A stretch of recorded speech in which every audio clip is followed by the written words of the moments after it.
Also, to start us off, let's talk matters. NSE, the Nairobi Securities Exchange, has launched the NSE Connect platform, which seeks to link investors to viable investment opportunities in the SME sector.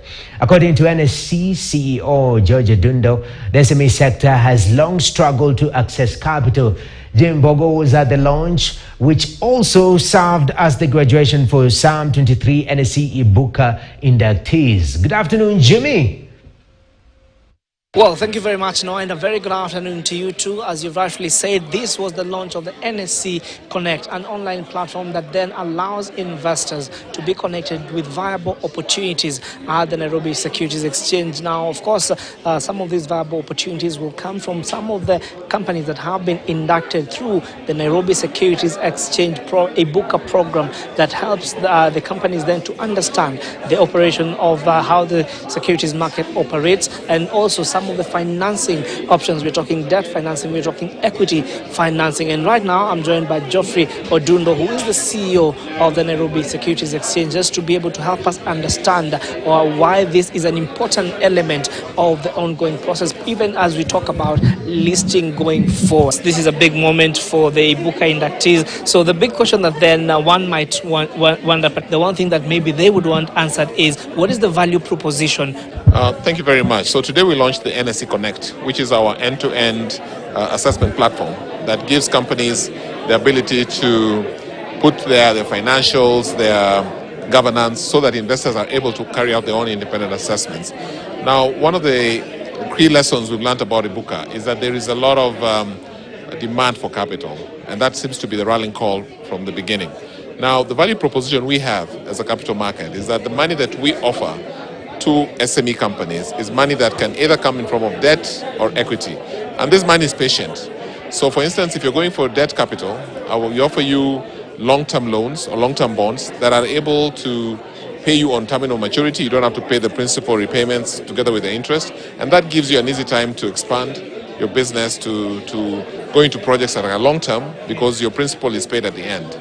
Alternatively, you're able to get into equity where there's no payout of capital. The money goes into your business and you're able to use this money for expansion. So we carry out a very good value proposition in that we give you alternative capital that's patient, that's more cost effective, and that's more long term. All right, Jeff, when you look at our local setup, particularly in Kenya, the capital market is not the first option for a lot of these entrepreneurs. It is not the first source of capital that they would seek. Why is that the case, and how then can we be able to change that mindset over time? I think a lot of things that are happening in today comes from a lot of historical background, what the legacy of most of these companies. A lot of them have always grown fast using their own money, and then the first port of call is the banking sector to get that debt capital. However, it's a lot to do with education and information availability. I think we need to educate people more that when you run a business, blend your capital. Go for debt and go for equity. We in the capital markets offer you the long-term capital. If you go to the banks, you get the short-term and working capital. So there's need for, I would say, an understanding that the capital markets is not just for the big companies, but it's for companies that can actually even start from the bottom up. And that's why we have taken this program to really downscale and offer this to the SMEs and the bottom of the pyramid. So it's more of information, it's more of education, it's more of understanding how to transform your company to make it more investor ready. Yeah. All right, Jeff, of course, from what we have seen today is the fact that the funding gap is there, but there has been a missing link, because when you look at some of these institutional investors, whether we're talking about banks, one of the things they've been looking for is opportunities, viable opportunities to invest. Is that the gap that then NSE Connect is seeking to sort of make sure that it fills?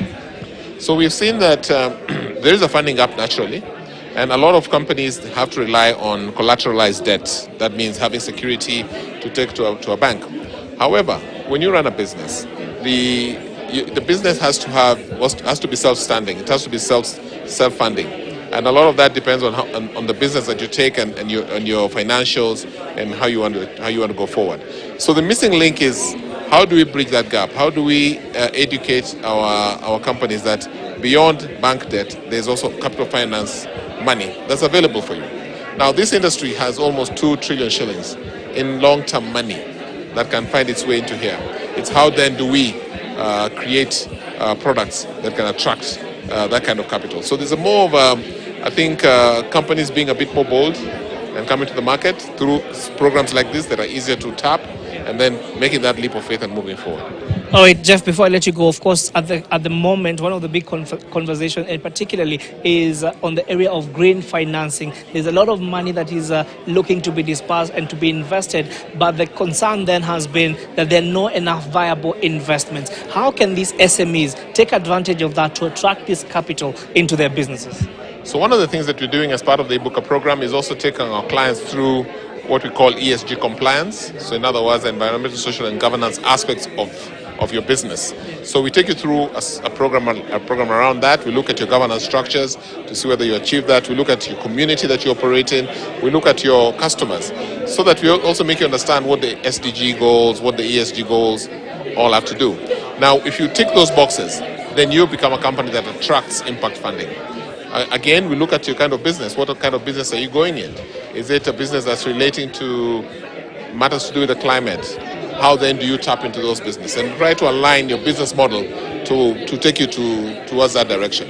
So we have taken the ESG component, the green finance component as a key parameter into this program, so that we can also be able to attract social impact money that's a bit more easy to use and also more cost effective.